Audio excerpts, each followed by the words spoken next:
Can Yeah. I There give we it a shot at that question? Yeah, let me ask the question again because we just started the recording. This session is being recorded. Yeah, so the question here is the year 2007, do we know why that year is significant? Okay. Can I give it a shot? Yeah, go for it. Was that the start of the housing market collapse and That's the economic collapse? that was 2008 that kind of really took place. But yeah, so that's not quite it. But Okay. you're not far off though. You're not far Dang it. off.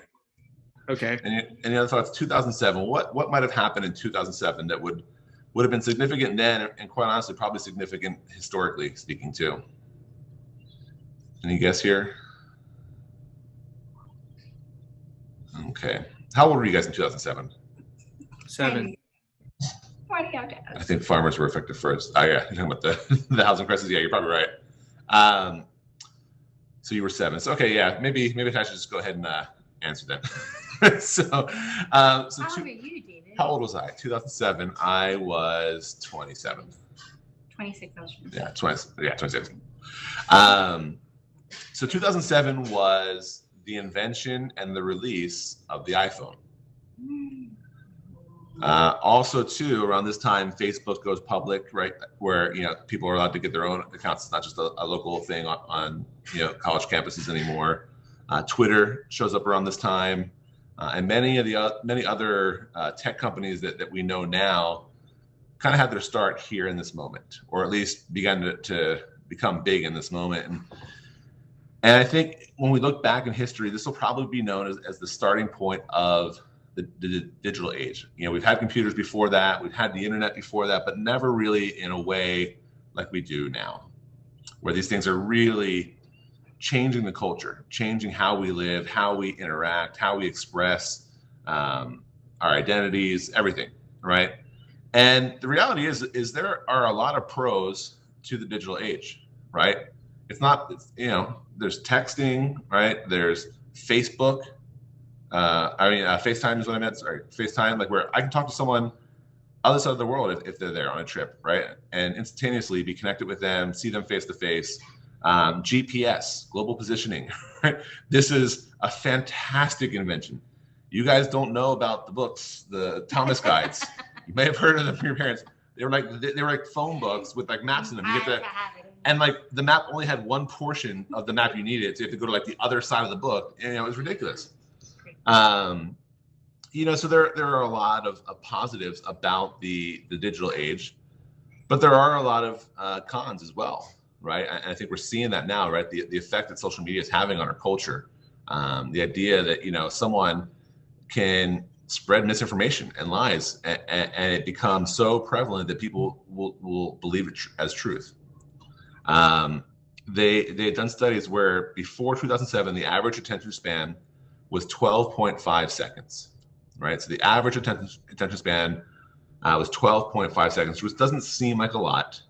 But now we're looking at 8-second attention span on average in this modern era, right? And the digital economy right now is your attention, right? Facebook, Instagram, TikTok, YouTube, Twitter, the 24-hour news cycle, all these things are vying for your attention. There are developers, right? What was that documentary? Social, not network, that was the movie, but there's a documentary, Social Project or whatever. I forgot what it's called. Someone put it in the chat. That dealt with this, right? Like there are, very smart people finding very creative ways to keep you engaged on your phone, interacting with their content. It's being tailored to your preferences, right? The devices in our home are picking up what we're talking about and giving us ads the next time we open up our phone on the pants we were talking about, or a restaurant we were mentioning. Your attention is the economy of today, right? All of these companies are trying to figure out how to keep you engaged with their product, and so they're collecting massive amount of information on us. And none of this is news to you guys, right? You guys have heard of this all before, I'm sure, by this point. But the question we want to ask, though, is why would that matter, right? Big deal. We're getting nice services out of it. We get these cool apps where we get to engage, and memes are pretty awesome. I love memes. So what's the big deal? Like, so what that Facebook wants me to kind of keep scrolling, or TikTok wants me to keep scrolling, and 3 hours later, I haven't done my homework, or I was supposed to meet up with a friend and got caught in this loop of videos, talking about, who knows what. The problem is, though, is this robs us of our ability to be present to other people. She shanties. Nah, man, that was last month, dude.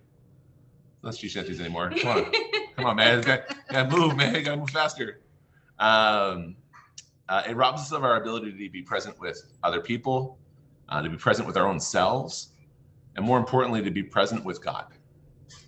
Right? This age that we live in now is really robbing us of our soul. You guys have heard me say this a couple times now, this phrase, that we live in a world that wants to do violence to our souls. Right? This is the world that we are living in now. Here's a quote from a man named Andrew Sullivan. He says, "There are books to be read, landscapes to be walked, friends to be with, life to be fully lived. This new epidemic of distraction is our civilization's specific weakness. And its threat is not so much to our minds, even as they shapeshift under the pressure. The threat is to our souls. At this rate, if the noise does not relent, we might even forget that we have any." Right? We are so distracted with what the next Netflix show is, the Disney Plus show, this meme I saw on TikTok, making sure I post the right picture on Instagram so people really see how happy my life is, where I'm at, what I'm doing, what I'm eating, who I'm with. There's this desire to keep up with the Joneses, right? Trying to get the right shoes, or find the little yachty Reese's Puffs, or whatever it might be, right? So that people know that we're cool, right? Like, we're worth your attention. How else would they know? And if we're not careful, we're going to forget our spiritual connection. We're going to lose sight of those things. And so I want someone here, I need a volunteer to read Mark chapter 8, verse 36. You don't have to turn your camera on if you don't want to. You can just read it out loud. But Mark 8, verse 36. If someone would like to read that for me. Thank you.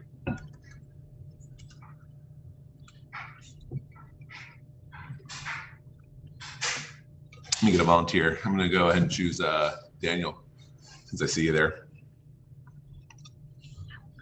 Oh, sorry. All right, yeah. Let me just turn it there real quick. Mark 8, verse 36. Yeah. Sorry, I was not talking into my mic. Yeah. Okay, just that verse? Yeah. Okay, sounds good. Verse 36, it says, "What good is it for someone to gain the whole world yet forfeit their soul?" Right. We are probably familiar with the scripture, right? What good is it for someone to gain the whole world yet forfeit their very soul? We spend our life chasing after relationships, careers, comfort, leisure, pleasure, and maybe we achieve them, right? Maybe we get those things. Maybe we get the big house and the beautiful husband or wife, right? The 3 kids, the picket fence, the car, like whatever that image is now. Maybe we get that, but at what cost? What does that take away from us, right? What have we sacrificed to achieve those things? Ronald Rolheiser, another author, says, "We are distracting ourselves into spiritual oblivion." And so what we're going to talk about today is what I think is a foundational practice of being a disciple of Jesus. And that is silence and solitude. I need a volunteer now to read. Actually, no, I'll read this one. I'll get someone else for the next one. Go ahead, turn your Bibles to Matthew chapter 3. And we'll start in verse 13. Once again, this is scripture you guys are probably familiar with, Matthew 3, verse 13, and it says this: "Then Jesus came from Galilee to the Jordan to be baptized by John. But John tried to deter him, saying, I need to be baptized by you, and you come to me? Jesus replied, let it be so now. It is proper for us to do this to fulfill all righteousness. Then John consented. As soon as Jesus was baptized, he went up out of the water. At that moment, heaven was opened, and he saw the Spirit of God descending like a dove and alighting on him. And a voice from heaven said, this is my son, whom I love. With him I am well pleased. This moment is really important here, right? This is the starting point of the ministry of Jesus Christ, right? You know, he was before this living like every other person in Galilee, right? He was doing his work, he was taking care of his family, he was bringing, food home, whatever, the things he had to do. But this moment here, this baptism is the beginning point of his ministry. And let's look at the very first thing that happens, right? He doesn't go out and start healing. He's not preaching in the temples. He's not going to, perform miracles or challenge the Pharisees. The very first thing he does in chapter 4, verse 1 is this. Then Jesus was led by the Spirit into the wilderness to be tempted by the devil. After fasting 40 days and 40 nights, he was hungry. The tempter came to him and said, if you are the Son of God, tell these stones to become bread. Jesus answered, it is written, man should not live on bread alone, but on every word that comes from the mouth of God. So I want to look at this word here, wilderness. It's the Greek word aramos. And it's used to describe wilderness, desert, deserted place, a desolate place, a solitary place, a quiet place, a lonely place. And quite often throughout the scriptures, throughout the gospel specifically, we see Jesus in the Aramos, or going to the Aramos, going to find solitude or quiet or wilderness. And we have the very first thing he does after his baptism is he is led by the Spirit into the wilderness to be tempted. He spends 40 days and 40 nights, right, fasting. All of these things would make you think that by the end of the 40 days, he is weak, he is fatigued, he is hungry, he is tired, he is on the verge of, giving up, right? And it's very clear that that's what Satan thinks is happening here, right? The very first thing he offers him, right? We know this, right? Is bread. 40 days not eating food, man, you got to be hungry. Here's some bread. And what's interesting, though, is while it would seem to be that this would be a time of great weakness for Jesus, right? This testing, this time in the wilderness, this time of fasting and prayer. This is probably one of his most powerful moments that we see in the gospel. Because after this time in the wilderness, after this time alone, in silence, in solitude, in prayer, in fasting, he is at his full power. He is confronting the devil without hesitation, without question, without faltering, without being tempted by the things that the devil is offering in this moment, right? This is Jesus in strength and power, right? In a situation where we would think, no way, coming out of this, you're gonna be weak. You're gonna be struggling, you're gonna be on the verge, right? And yet the image we get here is that from this experience, Jesus found great strength and great power. There's a reason why the Spirit led him there. This is where he begins the ministry, right? This is where he now goes out, starts calling the first disciples, starts performing the miracles, starts teaching, healing the sick, feeding the hungry, right? It's after this moment, this time of reflection, of silence, of solitude. He starts there. He could not have completed his ministry if he did not take this time in the wilderness. I need someone to read Mark 1, verse 35 through 38. And I want to look at this word here a little bit more, this aramos. I got it. All right, go for it, Josh. Is it 34? Mark 1, verse 35 to 38. 35. Very early in the morning, while it was still dark, Jesus got up, left the house, and went off to a solitary place where he prayed. Simon and his companions went to look for him. And when they found him, they exclaimed, "Everyone is looking for you."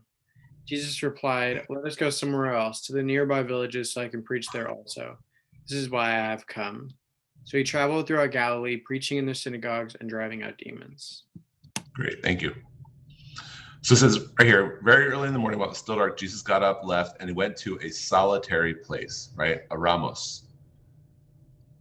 And you've heard the scripture before, right? Usually it's used in a way to tell you why it's important to have quiet times, right? To get up early and not wait until the middle of the day to connect with God. And that's true. And you know, if, you know, I don't think that's the only way you can have a quiet time, but that's important. But that's not what's really happening here. Jesus understands what's coming before his day, right? Like he knows what's coming. It's going to be a day of hard work, of labor, of healing the sick, of people looking for him, of preaching in the synagogues, of driving out demons, right? Of combating Pharisees and teachers of the law. And so the first thing that he does before any of that is he goes to a solitary place to pray. He finds somewhere quiet, somewhere where it's just him, right? Where he can be alone, right? And it's to the point where he was there long enough where his companions have to come look for him, right? They're like, man, where is this guy? We need to get going. You know, people are looking for you. And Jesus was not pressured by that, right? He took the time he needed to be silent, to be still, to be with God. Garrett, you want to read Mark 6, verses 30 through 32, and then also verse 45. You said 30 through 32? 30 through 32, and then verse 45 as well. The apostles gathered around Jesus and reported to him all they had done and taught. Then, because so many people were coming and going that they did not even have a chance to eat, he said to them, "Come with me by yourselves to a quiet place and get some rest." So they went away by themselves in a boat to a solitary place. And then 45. Immediately, Jesus made his disciples get into the boat and go on ahead of him to Bethsaida, while he dismissed the crowd. Great. So once again, right, we see this happening. Jesus and his apostles were working hard, and he realizes there was a need for them to get away to a quiet place, right, to a ramos, to recover, to be refueled, to reconnect. And you know, as things were, right, people were just so excited they followed him all the way over there to the place, and Jesus had compassion on them, and so they feed them. But then even after that's done, right, he will not be deterred, right? He sends the people away. He sends the apostles across the boat. And he goes to find a place to be quiet, right? To connect, to restore. Last scripture here. Mikkel, you want to read this one? Luke 5, verses 15 through 16.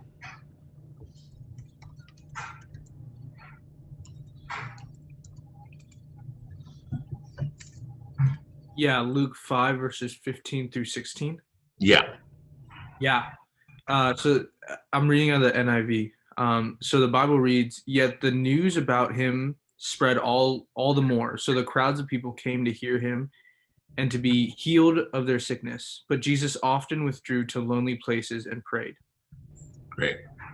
So we get the sense here that not only does Jesus go to silent places, right? Not only does he take time to do these things, but it says here that he often withdrew to lonely places. You know, the Gospel of Luke actually uses this word aramos and describes this thing 9 times just in its own gospel alone. Right? This was a very important practice of our Savior. This was something that we need to key in on here because it's so important for us. In the world that we live in the culture that we live in, it's busy, it's on the move, that is constantly changing, constantly shifting, vying for our attention at every corner. We need to be able to create space to have silence, have solitude, early in the morning, often in the wilderness, you know, whatever it takes. We have to fight for it sometimes, right? The crowds will keep coming. You know, there will still be the demands.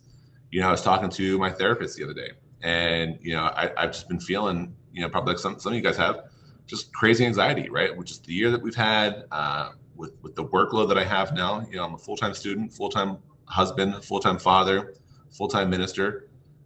You start to run out of hours in the day, you know, and she's like, you just need to take some time for yourself. And I feel this anxiety because I agree. I see the need for it. I understand it. But I know that if I take an hour to go for a walk, right, that's an hour that I steal from Teresa or from Logan or from my homework or from the ministry, right? Like it is hard. It is a difficult thing to do in the world that we live in today, to just take time and be silent. And yet I think it's so important for us. So what is silence and solitude, right? What is that? Here's a definition for it. So silence and solitude is intentional time in the quiet to be alone with ourselves and with God, right? It really is as simple as that. It's taking time to be quiet with ourselves and with our Creator. Now, the practice of it is much harder than just the definition of it. But it's something that we have to do. You know, I like to think about, you know, for me, I like hiking. And unfortunately, I don't have as much time as I used to for that. But whenever I get on a trail, there's a moment that I love. So usually I listen to my podcast or I have some music on while I'm hiking. Who am I kidding? It's always podcast. And, you know, usually at the beginning of the trail is always busy, right? There's always a lot of people coming up, coming down. So you're passing a lot of people. So I keep the music on there. But then usually as you get further into the trail, people have spread out. There's more space. You find yourself maybe alone. There's no one really around you. And there's this moment where I will turn off my headphones, put them away, and I'll just listen to the sounds around me. And my favorite one, without fail, I just, the sound of my boots crunching on the dirt beneath me as I take a step, right? The sound of my breathing, right? As I'm taking in air. There's something very settling about that for me. There's something very just life-giving, right? Like I don't want to miss it. Yeah, I love my podcast. I want to keep listening to those. and you know, I can do the mental checklist in my head of what I got to do for the day, but there's something that is just life-giving about just listening to that sound, the crunch, right? With each step, the right, as you're climbing up a steep hill, right? There's something that I need in those moments. You know, last year, or 2 years ago now, before the pandemic, I had a chance to go up to Big Sur. And I took a couple of days there, and I had these plans to go hiking, and I was going to wake up early for the sunrise, and I was going to do this and that. And when I got there, I was like, you know what? I honestly, you know, partly because I was just tired and went rest, but honestly, I was like, I just want to sit here and be still. And I want to read a book, and I want to just look out upon the ocean, feel the wind against my skin, not have an agenda, not have a plan, just to be still. You know, this is what we need. But this silence is very hard, right? Because when we're silent, we start to hear the voices in our head, right? I'm not talking about like, you know, the crazy voices in your head. I'm talking about like the things that we tell ourselves about ourselves, right? Man, I'm worthless, right? The insecurities, oh man, you know, I wish I had a boyfriend or a girlfriend like my friends do. And I don't know if I'm ever going to finish school. I don't know if this is right for me. What if I don't get the job? What if I get up through all this and it was all just a waste of time? I don't even do the thing I went to school for. Why can I not make my relationship with my parents, my sister, my brother? Why can I not make it work? Right? Why am I so unhappy with myself? Why do I look in the mirror and everyone tells me they see one thing, but I see something entirely different? Right? Silence can be scary because sometimes we're confronted with that voice. But it's in those moments that we have to be committed to staying in the silence, working through those feelings, working through those voices that come up, and connecting with our God. You know, if we find silence to be hard, the chances are we're probably running from something. There's something we're trying to avoid. There's something that we don't want to confront. There's something we don't want to deal with or face.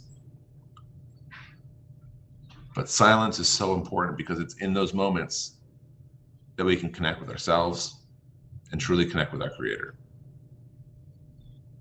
The next part of this is solitude, right? And solitude is a little tricky, right? It's not loneliness, right? It's not having no friends. It's not just being by yourself for the sake of being by yourself, right? I like this here. This description by Richard Foster says, loneliness is inner emptiness. Solitude is inner fulfillment.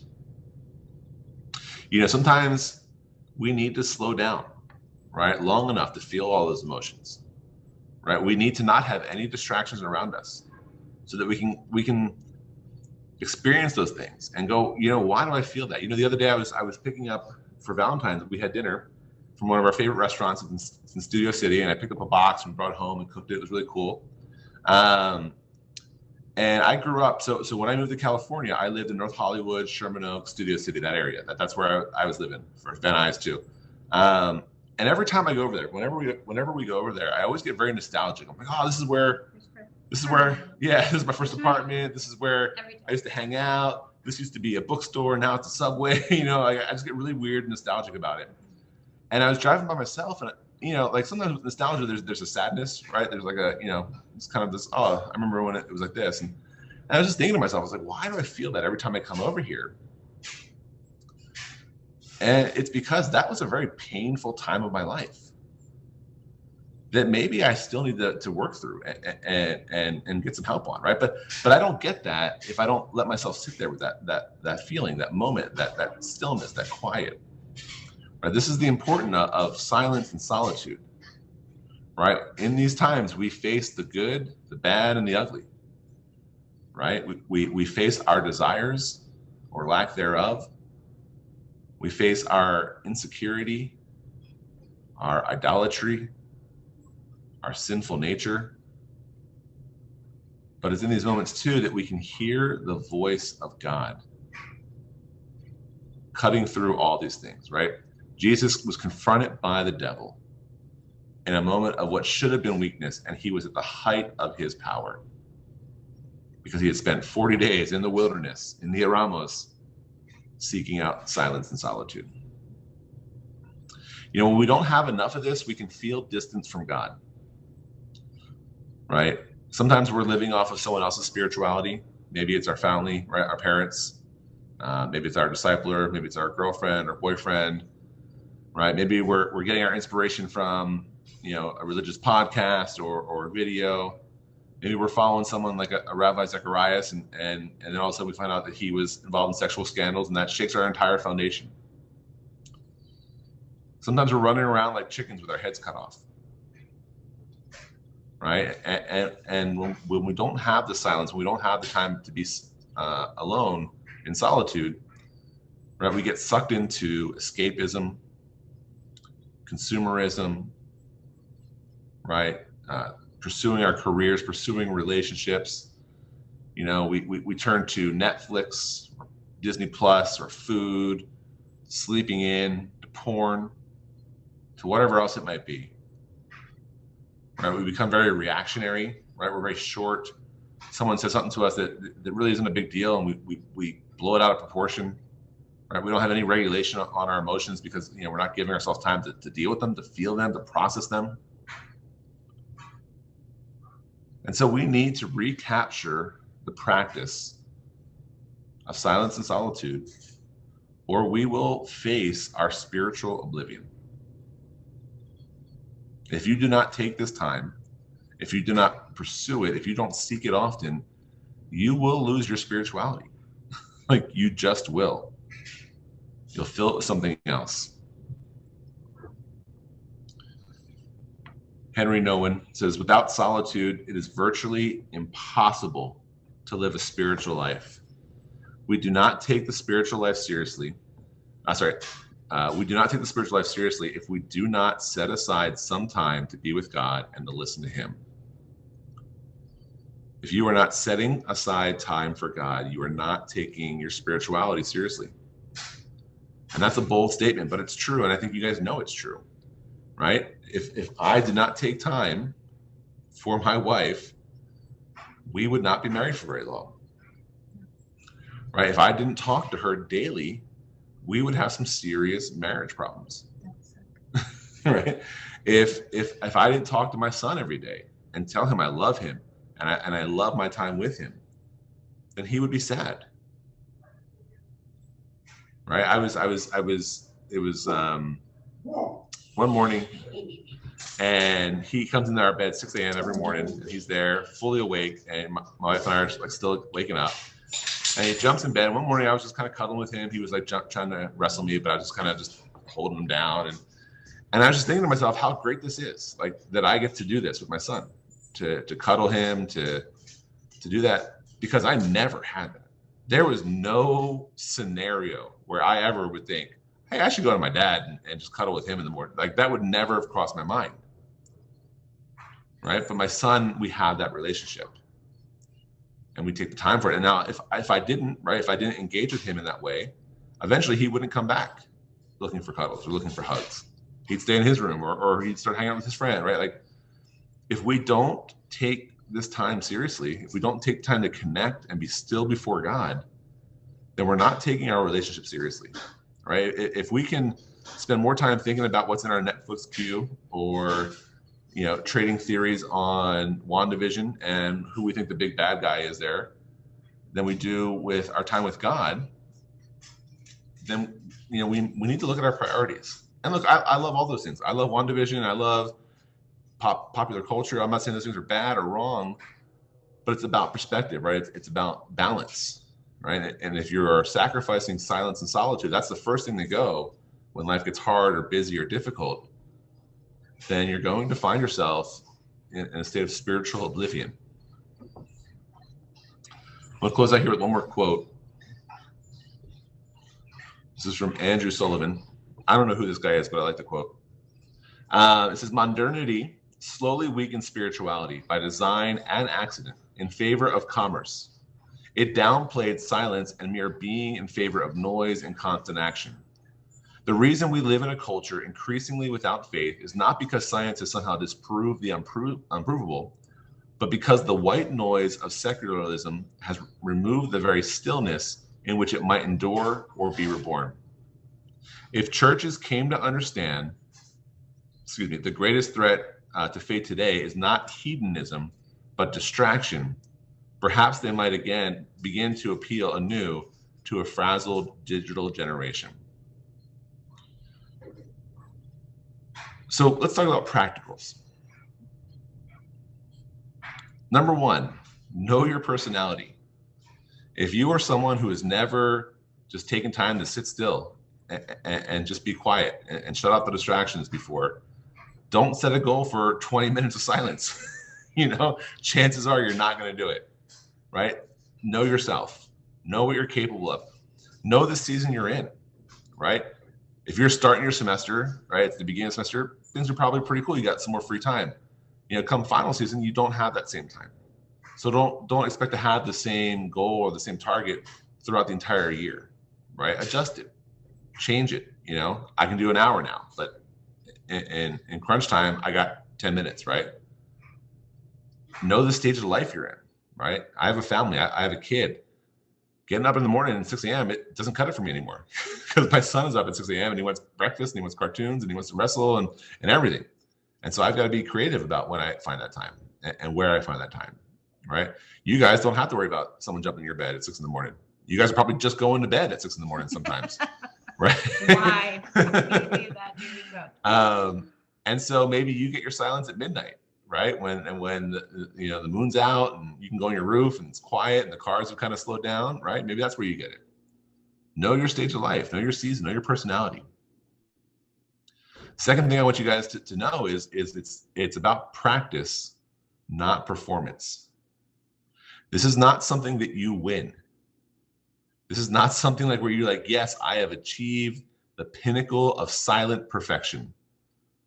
Right? Like we are not trying to be monks taking vows of silence, right, as some kind of statement. It is meant to be a practice. And there will be times where you feel better at it than others. There will be times where it's harder. Right? But this is about the practice of it, not about perfecting it, not about achieving it. If Daniel can do an hour, but you can only do 5 minutes, that's not something to be ashamed of or embarrassed about or discouraged by. It's just a chance for you to practice more. And lastly, think about short and long. And so what I mean by that is look, we live busy lives, and that's not going to change. It's just not, right? And as you progress in life, you'll find out that life just gets busier. All right, you get a wife or a husband. You just grab yourself away. Just grab the nearest wife from the wife store. You have a kid.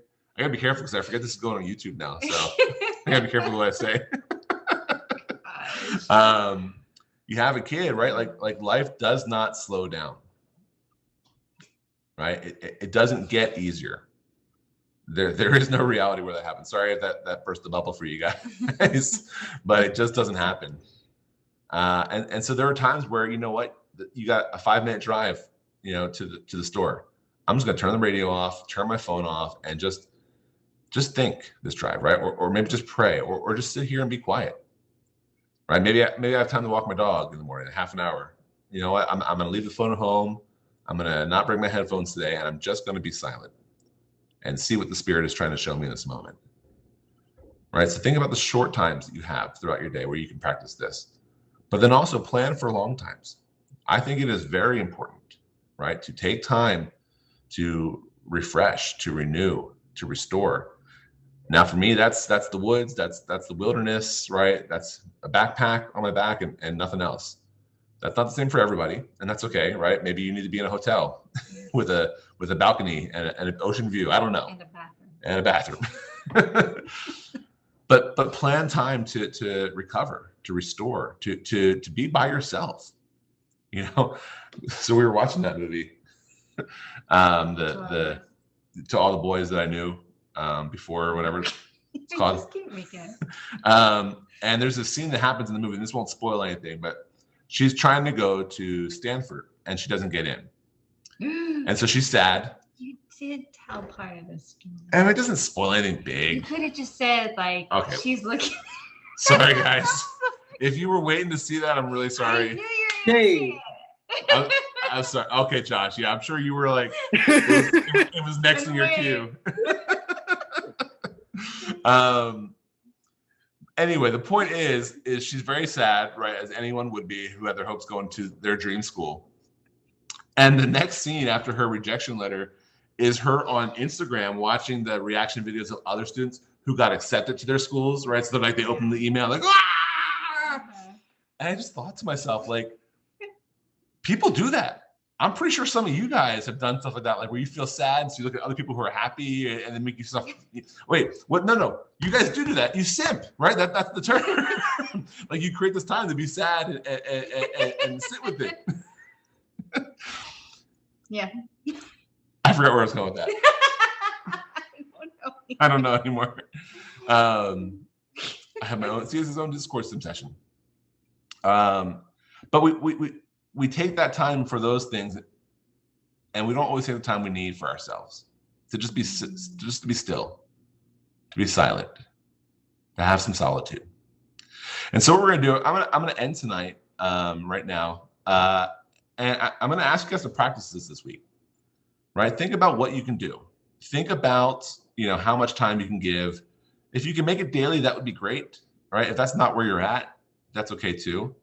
But take some time and really think about how you can practice being silent, putting your phone away or turning it off, right? Leaving the headphones at home, removing distractions like TV. So if your room is not a place where you can do that, get outside, right? Or go to a different room or find a space. Do it early in the morning or late at night, right? Or in the middle of the day, on the car ride to work or school or whatever it might be. Find time to practice silence this week. And what we're going to do right now is I'm actually going to give you guys a chance to practice this right now. And so what I do want you guys to do is put your phones on sleep mode for a little bit.